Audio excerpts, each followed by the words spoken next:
जो खाबो पासो ॾाढनि माण्हुनि जो आहे, जॾहिं त साॼो पासो लावारस इलाइक़ो आहे। इन करे ख़तरे जी सूरत में टोड़ीअ बंद खे कट ॾेई सघिजे थो। पाणी ऐं समाजी मामलनि जो माहिर फज़िलुल्लाह कुरैशी जो तजियो।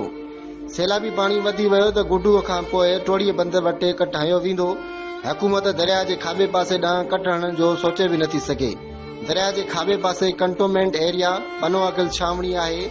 भाण जूं फैक्ट्रियूं, रेलवे ट्रैक, नओं तामीर थियल मोटरवे ऐं ॿिया अहम कारखाना बि आहिनि। इन खां अलावा वॾनि सियासी माण्हुनि जूं ज़मीनूं बि उन इलाइक़े में ई आहिनि। तंहिं करे खाॿे पासे खे ॿुरण जो सवाल ई पैदा नथो थिए। दरिया जो साॼो पासो कमज़ोर सियासी माण्हुनि जो इलाइक़ो आहे।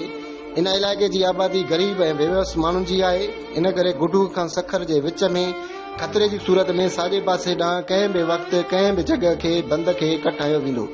माहिरनि जो चवणु आहे त हिकु दफ़ो ॿीहर टोड़ीअ वारे बंद खे कट ॾिनो वेंदो। इन लाइ तयारी बि कई पई वञे। टोड़ीअ वारे बंद खे कट लॻाइण खां पोइ नुक़सान जो काथो नथो लॻाए सघिजे ऐं उहो बि नथो चई सघिजे त पाणी 2010 वारी ॿोॾि जी भेट में घटि ईंदो या वधीक। हफ़्ते खां पोइ पंजाब खां ईंदड़ पाणी गुडू ऐं सखर बैराज में पहुची वेंदो। सिंध हुकूमत पंहिंजूं तयारियूं अॻुवाट मुकमल करे छॾियूं आहिनि।